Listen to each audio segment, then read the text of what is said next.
ಸ್ನೇಹಿತರೆ, ಒಂದು 3 ರೀತಿಯಾದ ವಿಭಿನ್ನವಾದ ರೇಸನ್ನ ಒಂದು ಊರಲ್ಲಿ ಆಯೋಜನೆ ಮಾಡಿದ್ದಾರೆ ಸ್ನೇಹಿತರೆ. ಅದ್ರ ಬಗ್ಗೆ ಒಂದು ಸಂಪೂರ್ಣವಾದ ಮಾಹಿತಿ ಕೊಡಬೇಕು ಅಂತೇಳಿ ಈ ವಿಡಿಯೋ ಮಾಡ್ತಾ ಇದ್ದೀನಿ. ನೋಡಿ, ಆ ಊರು ಬೇರೆ ಯಾವ ಊರು ಅಲ್ಲ, ಚಿಕ್ಕಮಗಳೂರು ಜಿಲ್ಲೆ ಅಜ್ಜಂಪುರ ತಾಲೂಕಿನ ಶಿವನಿ ಗ್ರಾಮದಲ್ಲಿ ಸ್ನೇಹಿತರೆ. ಇಲ್ಲಿ ಹೊಸ ವರ್ಷದ ಪ್ರಯುಕ್ತವಾಗಿ ಮತ್ತು ಹನುಮ ಜಯಂತಿಯ ಪ್ರಯುಕ್ತವಾಗಿ ಒಂದು ರೇಸನ್ನು ಆಯೋಜನೆ ಮಾಡಿದ್ದಾರೆ. ಕರ್ನಾಟಕ ಚಾಂಪಿಯನ್ ಐರಾವತ ಒಂದು ಶುದ್ಧ ಹಳ್ಳಿಕಾರ್ ತಳಿ ಸ್ನೇಹಿತರೆ, ಅಕಾಲಿಕ ಒಂದು ಮರಣವನ್ನು ಹೊಂದಿತ್ತು. ನೋಡಿ, ಇದರ ಒಂದು ಪುಣ್ಯ ಸ್ಮರಣಾರ್ಥಕವಾಗಿಯೂ ಕೂಡ ಸ್ನೇಹಿತರೆ ಶಿವನಿ ಗ್ರಾಮದಲ್ಲಿ ರೇಸನ್ನು ಮಾಡ್ತಿದ್ದಾರೆ. ಅಂದರೆ ಐರಾವತ ಎತ್ತಿನ ಸವಿ ನೆನಪಿಗಾಗಿಯೂ ಕೂಡ ಈ ಒಂದು ರೇಸನ್ನು ಇಲ್ಲಿ ಆಯೋಜನೆ ಮಾಡಿದ್ದಾರೆ ಸ್ನೇಹಿತರೆ.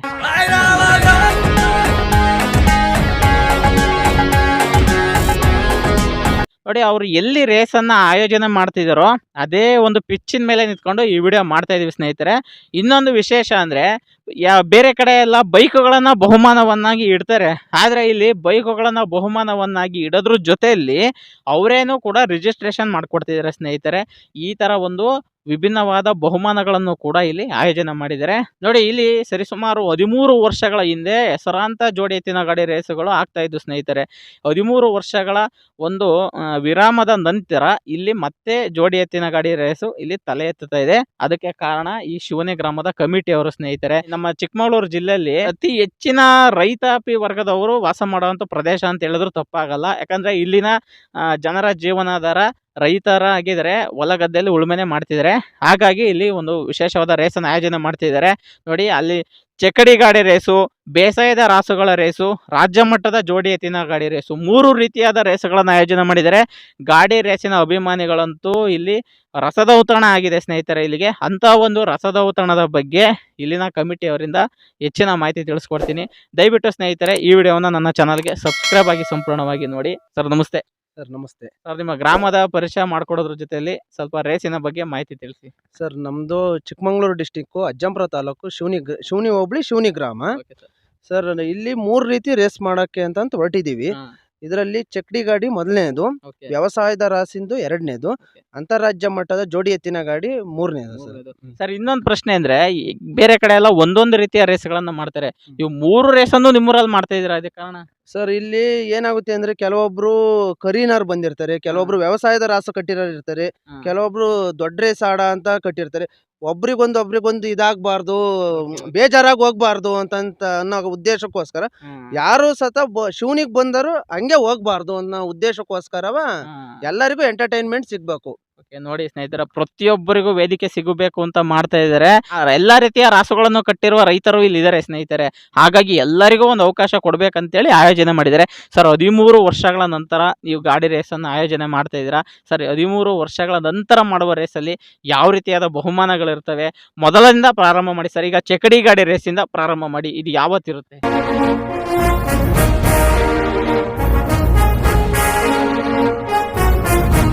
ಸರ್, ಚಕ್ಡಿ ಗಾಡಿ ಜನವರಿ 3ನೇ ತಾರೀಕು ಇರುತ್ತೆ. ಇದಕ್ಕೆ 2ನೇ ತಾರೀಕೆ ಎಂಟ್ರಿ ಕಟ್ಟಬೇಕು ಸರ್. 2ನೇ ತಾರೀಕು ಸಂಜೆ 6 ಗಂಟೆ ಒಳಗೆ ಎಂಟ್ರಿ ಕಟ್ಟಬೇಕು. 7ರಿಂದ 8 ಗಂಟೆ ಟೈಮಿಂಗ್ಸ್ ಒಳಗೆ ಟೈಸ್ ಕಾಪಿ ಹಾಕ್ತಿವಿ. ಮರು ದಿವಸ ಬಂದೋಕ್ ಅವಕಾಶ ಇಲ್ಲ ಸರ್. 3ನೇ ತಾರೀಕು ರೇಸ್ ಕಡ್ಡಾಯವಾಗಿ ನಡೆಯುತ್ತೆ. ಇದಕ್ಕೆ ಮೊದಲನೇ ಬಹುಮಾನವಾಗಿ 30,000 ಸರ್, 2ನೇ ಬಹುಮಾನವಾಗಿ 20,000, 3ನೇ ಬಹುಮಾನವಾಗಿ 10,000, 4ನೇ ಬಹುಮಾನವಾಗಿ 5,000 ಇಟ್ಟಿದ್ದೀವಿ ಸರ್. ಎಂಟ್ರಿ ಫೀಸ್ 3,000 ಇಟ್ಟಿದ್ದೀವಿ. ಓಕೆ ಸರ್, ಈ ಚಕ್ಕಡಿ ಗಾಡಿ ರೇಸಿಗೆ ಯಾವ್ಯಾವ ರೀತಿಯ ರಾಸುಗಳು ಭಾಗವಹಿಸಬಹುದು? ಸರ್, ಇದಕ್ಕೆ ಹಾಲು ಹಲ್ಲು ಮತ್ತು 2 ಹಲ್ಲಿನ ರಾಸುಗಳು ಪ್ರವೇಶವಿರುತ್ತೆ ಸರ್. ಇದರಲ್ಲಿ ಹಾಲು ಹಲ್ಲು ಜೋಡಿ ಮಾಡಬಹುದು, ಹಾಲು ಹಲ್ಲು ಮತ್ತು 2 ಹಲ್ಲು ಜೋಡಿ ಮಾಡಬಹುದು, 2 ಹಲ್ಲು ಜೋಡಿ ಮಾಡಂಗಿಲ್ಲ ಸರ್. ನೋಡಿ ಸ್ನೇಹಿತರೆ, ಇದು ಈಗಿನ ಕಾಲದಲ್ಲಿ ಅನೇಕ ಕಡೆ ಇರುವಂತಹ ನಿಯಮನೇ ಆಗಿದೆ. ಇದು ಒಂದು ಉತ್ತಮವಾದ ನಿಯಮ ಅಲ್ವಾ ಸರ್ ಇದು? ಹೌದು ಸರ್. ಅನ್ನನ ದ್ಯಾವ್ರು ಅಂತಾರೆ, ಅಂತ ದ್ಯಾವ್ರನ್ನೇ ಸೃಷ್ಟಿ ಮಾಡೋನು ರೈತ ಮಾತ್ರನೇ. ಈಗ 2ನೇದಾಗಿ ಟ್ರೆಂಡಿಂಗ್ ಅಲ್ಲಿ ಇರೋಂಥ ವ್ಯವಸಾಯದ ರಾಸುಗಳಿಗೆ ಏನು ಆಯೋಜನೆ ಮಾಡಿದ್ದಾರೆ ಅಂತ ತಿಳಿಸ್ಕೊಡ್ತೀನಿ ಸರ್, ದಯವಿಟ್ಟು ಅದ್ರ ತಿಳಿಸಿ. ಸರ್, ವ್ಯವಸಾಯದ ರಾಸುಗಳು 3ನೇ ತಾರೀಕು ಸಂಜೆ 6 ಗಂಟೆಗೆ ಎಂಟ್ರಿ ಕಟ್ಟಬೇಕು. ಎಂಟ್ರಿ ಎಷ್ಟು? 4,000 ಸರ್. 8 ಗಂಟೆ ಟೈಸ್ ಕಾಪಿ ಹಾಕ್ತಿವಿ.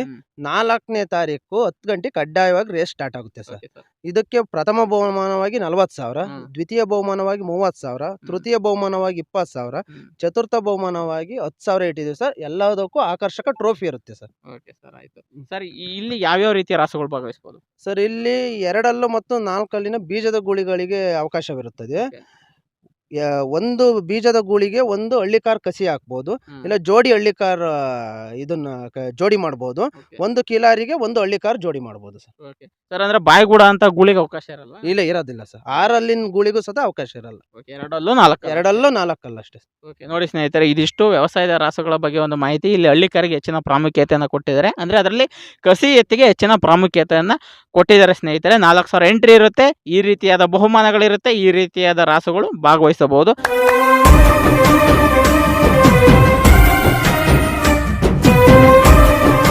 ಸರ್ ದಯವಿಟ್ಟು ಅಂತಾರಾಜ್ಯ ಮಟ್ಟದ ರೇಸಿನ ಬಗ್ಗೆ ಮಾಹಿತಿ ಕೊಡಿ. ಸರ್, ಅಂತಾರಾಜ್ಯ ಮಟ್ಟದ್ದು 5ನೇ ತಾರೀಕು ಎಂಟ್ರಿ ಕಟ್ಟಬೇಕು. Okay. ಸಂಜೆ 6 ಗಂಟೆ ಒಳಗೆ ಕಟ್ಟಬೇಕು. ಅದಕ್ಕೆ 4,000 ಎಂಟ್ರಿ ಇರುತ್ತೆ. Okay. 6ನೇ ತಾರೀಕು ರೇಸು 10 ಗಂಟೆಗೆ ಕಡ್ಡಾಯ. ಹಾ. ಇಲ್ಲಿ ಯಾವ ಚಕ್ಕಡಿ ಆಗ್ಲಿ, ವ್ಯವಸಾಯದಾಗ್ಲಿ ಇದು ಅಂತಾರಾಜ್ಯ ಮಟ್ಟ ಜೋಡಿ ಎತ್ತಿನ ನಮ್ಮವು ಯಾವುದೇ ತರದ ಕಮಿಟಿ ರಾಸುಗಳು ಇರುವುದಿಲ್ಲ ಸರ್. Okay. ಫಸ್ಟ್ನೇ ಗಾಡಿ ಯಾವ್ದು ಪಾಸ್ ಆಗುತ್ತೋ ಅದೇ, ಫಸ್ಟ್ನೇ ಗಾಡಿ ಏನು ಹುಡ್ತಾರೋ ಅವೇ ಪೂಜೆ ಗಾಡಿ ಸರ್. Okay. ಟೈಸ್ ಕಾಪಿಲಿ ಯಾವ ಬಂದಿರ್ತಾವೋ Okay. ಅವೇ ಪೂಜೆ ಗಾಡಿ ಸರ್. Okay. ಇದರಲ್ಲಿ ಪ್ರಥಮ ಬಹುಮಾನವಾಗಿ HF 100 ಬೈಕು ವಿತ್ ರಿಜಿಸ್ಟರ್ ಮಾಡ್ಕೊಡ್ತೀವಿ ಸರ್. ಹಾ. 2ನೇ ಬಹುಮಾನವಾಗಿ HF 100 ಬೈಕು, ಹ್ಮ್. 3ನೇ ಬಹುಮಾನವಾಗಿ 30,000, 4ನೇ ಬಹುಮಾನವಾಗಿ 20,000 ಇಟ್ಟು. Okay. ಇದಕ್ಕೆ ಎಲ್ಲದಕ್ಕೂ 3 ತರದ ರೇಸಿಗೂ ಸತ ಟೈಮರ್ ವ್ಯವಸ್ಥೆ ಇರುತ್ತೆ ಸರ್. Okay. Okay. ನೋಡಿ ಸ್ನೇಹಿತರೆ, ಪ್ರತಿಯೊಂದು ರೇಸಿಗೂ ಕೂಡ ಟೈಮರ್ ವ್ಯವಸ್ಥೆ ಇದೆ. ನೋಡಿ, ಇದು ಎಲ್ಲೂ ನಾವು ಕೇಳಿಲ್ಲ. ಬೈಕನ್ನು ಬಹುಮಾನವನ್ನಾಗಿ ಕೊಡೋದ್ರ ಜೊತೆಲಿ ರಿಜಿಸ್ಟ್ರೇಷನ್ ಮಾಡಿಕೊಡ್ತಿದಾರಂತೆ. ಇದು ಪ್ರಥಮ ಬಹುಮಾನಕ್ಕೆ ಸೀಮಿತ. 2ನೇ ಬಹುಮಾನ HF 100 ಬೈಕ್ ಕೊಡ್ತಾರೆ, ಆದರೆ ರಿಜಿಸ್ಟ್ರೇಷನ್ ಮಾಡಿಕೊಡಲ್ಲ ಸ್ನೇಹಿತರೆ, ಯಾಕಂದರೆ ಬಹುಮಾನಗಳಲ್ಲಿ ಡಿಫ್ರೆನ್ಸ್ ಇರಲಿ ಅಂತ. 3ನೇ ಬಹುಮಾನ 30,000 ನಗದು, 4ನೇ ಬಹುಮಾನ 20,000 ನಗದು. ನೋಡಿ ಸ್ನೇಹಿತರೆ, ಒಂದು ಉತ್ತಮವಾದ ಆಯೋಜನೆ ಮಾಡಿದ್ದಾರೆ ಬಹುಮಾನಗಳನ್ನು. ಎಲ್ಲ ಬಹುಮಾನಗಳಿಗೂ ಅತ್ಯುತ್ತಮವಾದ ಆಕರ್ಷಕ ಟ್ರೋಫಿಗಳನ್ನು ನೀಡಿ ಸನ್ಮಾನಿಸ್ತಾರೆ ಸ್ನೇಹಿತರೆ, ಬಂದಂತಾರೆ ಎಲ್ಲರಿಗೂ ಕೂಡ ಗೆದ್ದವರಿಗೆ. ನೋಡಿ, ಇವರ ಕಮಿಟಿಯವರಿಂದ ಯಾವುದೇ ರಾಸುಗಳು ಇರಲ್ವಂತೆ. ಕಮಿಟಿಯವರ ರಾಸುಗಳು ಅಂತ ಯಾವುದೂ ಇರಲ್ಲ. ಪೂಜಾ ಗಾಡಿ ಇವ್ರು ಹೇಳಿದರು, 3 ರೀತಿಯ ರೇಸಲ್ಲೂ ಕೂಡ ನಮ್ಮ ಟೈಲ್ಸ್ ಕಾಪಿಯ ಪ್ರಕಾರ ಯಾವುದು ಮೊದಲನೇ ಅಖಾಡದಲ್ಲಿ ಓಡ್ತವೆ ಎತ್ತುಗಳು ಅದೇ ಪೂಜಾ ಗಾಡಿ. ದಯವಿಟ್ಟು ಕಮಿಟಿಯ ರಾಸುಗಳು ಇರಲ್ಲ ಅಂತ ಒತ್ತಿ ಹೇಳ್ತಿದ್ದಾರೆ ಸ್ನೇಹಿತರೆ. ಯಾಕಂದರೆ ನೋಡಿ, ಈ ದಿನಗಳಲ್ಲಿ ಹೆಚ್ಚಿನ ರೀತಿಯಾಗಿ ಕಮಿಟಿಯ ರಾಸುಗಳಿಗೆ ಪ್ರಾಮುಖ್ಯತೆ ಕೊಡೋದ್ರಿಂದ ಬೇರೆ ಊರಿಂದ ಬಂದಂಥ ರೈತರಿಗೆ ಸ್ವಲ್ಪ ಬೇಜಾರು ಹೆಚ್ಚಾಗಿ ಆಗ್ತಾ ಇದೆ. ಹಾಗಾಗಿ ನಮ್ಮ ಕಮಿಟಿ ರಾಸುಗಳೇ ಇಲ್ಲ ಅಂತ ಓಪನ್ ಸ್ಟೇಟ್ಮೆಂಟ್ ಕೊಡ್ತಿದ್ದಾರೆ ಸ್ನೇಹಿತರೆ. ಅದರ ಜೊತೆಗೆ ಇನ್ನೊಂದು, ಈ ಇತ್ತೀಚಿನ ದಿನಗಳಲ್ಲಿ ರೇಸ್ಗಳು ಅರ್ಧಕ್ಕೆ ನಿಂತು ಹೋಗ್ತಿದ್ದಾವೆ. ಸರ್, ನಿಮ್ಮೂರಲ್ಲಿ ನಡೆಯುವಂಥ ರೇಸಿನ ಬಗ್ಗೆ ಈ ರೀತಿಯಾದ ಒಂದು ಅನುಮಾನ ನಮ್ಮ ವೀಕ್ಷಕರಿಗಿದ್ರೆ ಅದೊಂದು ಬಗೆಹರಿಸಿ. ನಮಗೂ ಬೇರೆ ಕಡೆ ಹೋಗಿ ನೋಡಿ ಎಲ್ಲವ ಇದಾಗಿದೆ ಸರ್. ಯಾಕೆಂದರೆ ಕಮಿಟಿ ರಾಸುಗಳಿರ್ತವೆ, ಅವರಿಗೆ ಪೂಜೆ ಗಾಡಿಯಲ್ಲಿ ಫಸ್ಟಿಗೆ ಬೈಕ್ ಕೊಡ್ತಾರೆ. A ಟ್ರ್ಯಾಕ್ ಸೀಮಿತ, B ಟ್ರ್ಯಾಕ್ ಸೀಮಿತ, ಅದೆಲ್ಲ ಏನೂ ಇಲ್ಲ. ಇಲ್ಲಿ ಫುಲ್ಲು ಕಂಡೀಷನ್ನಲ್ಲೇ ಮಾಡೋದು ಸರ್. ಎಲ್ಲರಿಗೂ ಒಂದೇ ನ್ಯಾಯ. ಗೆದ್ರೆ ಬಸವಣ್ಣನೇ ಗೆದ್ಕೊಂಡು ಹೋಗೋದು. ಯಾವುದೇ ಕಾರಣಕ್ಕೂ ರೇಸ್ ಅರ್ಧಕ್ಕೆ ನಿಲ್ಲಲ್ಲ. ಯಾವುದೇ ಕಾರಣಕ್ಕೂ ನಿಲ್ಲಲ್ಲ ಸರ್. ಇದು ಯಾವುದೇ ರೀತಿಯ ಗಲಾಟೆ ನಡೆಯಂಗಿಲ್ಲ. ಕಮಿಟಿ ತೀರ್ಮಾನವೇ ಅಂತಿಮ ತೀರ್ಮಾನ. ನಾವು ಕಂಡೀಷನ್ನಲ್ಲಿ ರೇಸ್ ಮಾಡ್ತಿರೋದು ಸರ್. ಊಡಕ್ಕೆ 8 ಜನ ಬಿಟ್ಟು ಯಾರು ಸತ ರೇಸ್ ಪಿಚ್ ಒಳಗೆ ಬರಂಗಿಲ್ಲ. ಮತ್ತೆ 8 ಟ್ರ್ಯಾಕ್ ಹತ್ರನೂ ಸತ ಯಾರು ಇರಂಗಿಲ್ಲ. ಎಲ್ಲ ಸೈಡಲ್ಲಿ ಏನು ವ್ಯವಸ್ಥೆ ಮಾಡಿದ್ 180 ಮೀಟರ್ ಇರುತ್ತೆ. ಆ ಸೈಡಲ್ಲೇ ನಿಂತ್ಕೊಂಡು ನೋಡ್ಬೇಕು ಸರ್. ಯಾಕಂದ್ರೆ ಸ್ನೇಹಿತರವ್ರು ಹೇಳ್ತಿರೋದು, ಯಾವುದೇ ಅಪಘಾತಗಳಿಗೆ ಅವಕಾಶ ಮಾಡಿಕೊಡ್ಬೇಡಿ ಅಂತ ಹೇಳ್ತಿದ್ದಾರೆ. ಇತ್ತೀಚಿನ ದಿನಗಳಲ್ಲಿ ತುಂಬಾ ಕಡೆ ಅಪಘಾತಗಳು ಆದ್ಮೇಲೆ ರೇಸ್ಗಳು ನಡೀತಾರೆ, ಸ್ವಲ್ಪ ಕಮ್ಮಿ ಆಗಿದೆ. ನೋಡಿ, ಇವರು ಬಹಳ ವರ್ಷದ ಮೇಲೆ ಮಾಡ್ತಿದ್ದಾರೆ. ನಾವು ಅದನ್ನ ದೂರದಿಂದ ನಿಂತ್ಕೊಂಡು ವೀಕ್ಷಣೆ ಮಾಡುವ ಮುಖಾಂತರ ಸ್ಪಂದಿಸಿದ್ರೆ ಸ್ನೇಹಿತರೆ ಯಶಸ್ವಿಯಾಗಿ ರೇಸ್ ಹೊರಹೊಮ್ಮುತ್ತೆ. ಇವರು ಮುಂದಿನ ವರ್ಷನೂ ಕೂಡ ರೇಸ್ ಮಾಡ್ಬೋದು, ಅವರಿಗೆ ಒಂದು ಪರ್ಮಿಷನ್ ಸಿಗುತ್ತೆ. ಸರ್, ಇನ್ನೊಂದು ವಿಷಯ, ಪರ್ಮಿಷನ್ ಅನ್ನೋದು ಬಹಳ ಇಂಪಾರ್ಟೆಂಟು. ಸರ್, ಅದು ನೀವು ತಗೊಂಡಿದ್ದೀರಾ? ಎಲ್ಲ ತಗೊಂಡಿದ್ದೀವಿ ಸರ್. ಎಲ್ಲ ತರದ ಪರ್ಮಿಷನ್ ಇದೆ. ಇದು ಯಾರು ಆಂಬುಲೆನ್ಸ್ ವ್ಯವಸ್ಥೆ ಇರುತ್ತೆ. 2 ತರದ ಆಂಬುಲೆನ್ಸ್ ವ್ಯವಸ್ಥೆನೂ ಸತ ಇರುತ್ತೆ ಸರ್. ಅನಿವಾರ್ಯವಾಗಿ ಅಪಘಾತ ಆದರೆ ಆಂಬುಲೆನ್ಸ್ ವ್ಯವಸ್ಥೆನೂ ಕೂಡ ಇರುತ್ತೆ. ಪರ್ಮಿಷನ್ ತಗೊಂಡಿದ್ರೆ ನೋಡಿ, ಅದು ಸ್ನೇಹಿತರೆ ಮುಖ್ಯವಾದದ್ದು. ಬೇರೆ ಕಡೆ ಕೆಲವೊಂದು ಕಡೆ ಪರ್ಮಿಷನ್ ತಗೊಳ್ಳದೆ ರೇಸ್ ಮಾಡ್ತಾ ಇರ್ತಾರೆ, ಅವಾಗ ರೇಸ್ ಅರ್ಧಕ್ಕೆ ನಿಂತು ಹೋಗೋಂಥ ಸಾಧ್ಯತೆನೂ ಕೂಡ ಹೆಚ್ಚಾಗಿರುತ್ತೆ. ಆದರೆ ಇವರಲ್ಲಿ ಹಂಗಿಲ್ಲ, ಇವರು 3 ರೀತಿಯ ರೇಸುಗಳಿಗೆ ಕೂಡ ಪರ್ಮಿಷನ್ ತಗೊಂಡಿದ್ದಾರೆ. ನೋಡಿ ಸ್ನೇಹಿತರೆ, ಇದೇ ಪಿಚ್ಚು 180 ಮೀಟರ್ ಇಡ್ತಾರಂತೆ. ನೋಡಿ, ಇಲ್ಲಿ ದನಕರುಗಳನ್ನ ಕಟ್ಟಕ್ಕೆ ಅತ್ಯುತ್ತಮವಾದ ಒಂದು ವ್ಯವಸ್ಥೆನೇ ಇದೆ. ಅಡಿಕೆ ತೋಟಗಳು ಇದಾವೆ, ನೆರಳಲ್ಲಿ ಕಟ್ಬೋದು. ಎಷ್ಟು ಜೊತೆ ರಾಸುಗಳು ಬಂದರೂ ಕೂಡ ಸ್ನೇಹಿತರೆ ಇಲ್ಲಿ ಆರಾಮ ಜನಗಳು ಮೇಂಟೈನ್ ಮಾಡ್ಕೋಬೋದಲ್ವ ಸರ್? ಹೌದು ಸರ್. ಇಲ್ಲಿ ಅಡಿಕೆ ತೋಟಗಳು ಇದೆ, ಪ್ಲಾಂಟೇಶನ್ ಇದೆ, ನೆರಳಲ್ಲಿ ಆರಾಮಾಗಿ ಕಟ್ಕೋಬಹುದು. ಸರ್, ನೀರಿನ ವ್ಯವಸ್ಥೆ ಎಲ್ಲ ಮಾಡುತ್ತೆ? ನೀರಿನ ವ್ಯವಸ್ಥೆ ಎಲ್ಲ ಇರುತ್ತೆ ಸರ್. ಇಲ್ಲೇ ನಮ್ಮ ಸ್ನೇಹಿತರದು ಶೆಡ್ ಇದೆ, ಅವರಲ್ಲಿ ಬೋರ್ವೆಲ್ ವ್ಯವಸ್ಥೆ ಇದೆ. ಅದರಲ್ಲಿ 3-4 ಟ್ಯಾಂಕರ್ ಇರ್ತವೆ, ನೀರಿನ ವ್ಯವಸ್ಥೆ ಎಲ್ಲ ಇರುತ್ತೆ ಸರ್. ಓಕೆ, ನೋಡಿ ಸ್ನೇಹಿತರೆ, ಎಲ್ಲ ಥರದ ವ್ಯವಸ್ಥೆ ಮಾಡಿದ್ದಾರೆ. ನೋಡಿ, ಇದಿಷ್ಟು ಶಿವನಿ ಗ್ರಾಮದಲ್ಲಿ ನಡೆಯುವಂಥ 3 ರೀತಿಯಾದ ವಿಭಿನ್ನವಾದ ರೇಸ್ಗಳ ಕುರಿತಂತೆ ಒಂದು ಮಾಹಿತಿ. ಅದರಲ್ಲೂ ಕೂಡ ನಮ್ಮ ಗಾಡಿ ರೇಸಿನ ಅಭಿಮಾನಿಗಳಿಗೆ ಒಂದು ವಾರ ಒಂದು ರಸದೌತಣ ಅಂತಲೇ ಹೇಳ್ಬೋದು ಸ್ನೇಹಿತರೆ. ಇಲ್ಲಿ ಬಂದರೆ ಸುಮಾರು 4ರಿಂದ 5 ದಿನಗಳವರೆಗೆ ರೇಸನ್ನು ನೋಡಿ ಕಣ್ಣು ತುಂಬಿಕೊಂಡು ಆರಾಮಾಗಿ ಹೋಗ್ಬೋದು. ಶಿವನಿ ಗ್ರಾಮ ಅಂದರೆ ನಾವು ಆಂಜನೇಯ ಸ್ವಾಮಿಗೆ ಜೈ ಅಂತ ಹೇಳ್ತೀವಿ, ಯಾಕಂದರೆ ಅಷ್ಟು ಒಂದು ಹೆಸರಂತ ಐತಿಹಾಸಿಕ ದೇವರ ದೇವಸ್ಥಾನ ಇದೆ ಸ್ನೇಹಿತರೆ. ಇಲ್ಲಿ ನೋಡಿ, ಅಲ್ಲಿನ ಹನುಮ ಜಯಂತಿ ಕುರಿತಂತೆ ಈ ಒಂದು ರೇಸನ್ನು ಮಾಡ್ತಾ ಇದ್ದಾರೆ.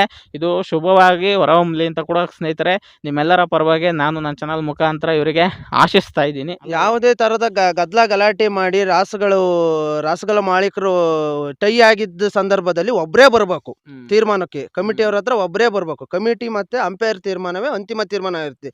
ಗದ್ದಲ ಗಲಾಟೆ ಮಾಡಿದ್ರೆ ಡಿಸ್ಕ್ವಾಲಿಫೈ ಮಾಡ್ತೀವಿ ಸರ್. ಯಾವುದೇ ರಾಸು ಬರಲಿ, ಬಂದಂತ ರಾಸುಗಳು ನಿಂಬೆಹಣ್ಣು, ನಿಕ್ಯಾಪು, ಏನು ಸತ ಎಲ್ಲ ತೆಗ್ದಾಕ್ಬೇಕು. ತೆಗ್ದಾಕೊಂಡ್ ಬರ್ಬೇಕು. ಅಂತರ ಗಿಂತ್ರ ಏನೇನು ಇಲ್ಲ. ಓಕೆ, ನೋಡಿ ಸ್ನೇಹಿತರೆ, ಈ ರೀತಿಯಾದ ಒಂದು ನಿಯಮಗಳು ಇದಾವೆ. ನೋಡಿ, ಇದಿಷ್ಟು ಶಿವನಿ ಗ್ರಾಮದ ರೇಸಿನ ಕುರಿತಂತೆ ಒಂದು ಮಾಹಿತಿ. ಸ್ನೇಹಿತರೆ, ನೋಡಿ, ಈ ವಿಡಿಯೋ ಇಷ್ಟವಾಗಿದ್ರೆ ಲೈಕ್ ಮಾಡಿ. ಏನಾದರೂ ಅನಿಸಿಕೆ ಅಭಿಪ್ರಾಯ ಹೇಳ್ಬೇಕನ್ಸಿದ್ರೆ ಕಮೆಂಟ್ ಬಾಕ್ಸ್ನಲ್ಲಿ ಕಮೆಂಟ್ ಮಾಡಿ. ಸ್ನೇಹಿತರೆ, ಇದೇ ರೀತಿಯಾದ ವಿಡಿಯೋಗಳನ್ನು ನೋಡಲು ನನ್ನ ಚಾನಲ್ಗೆ ಸಬ್ಸ್ಕ್ರೈಬ್ ಆಗಿ ಸಪೋರ್ಟ್ ಮಾಡಿ. ಜೈ ಹಿಂದ್, ಜೈ ಕರ್ನಾಟಕ, ಮತ್ತು ಜೈ ಬಜರಂಗಿ.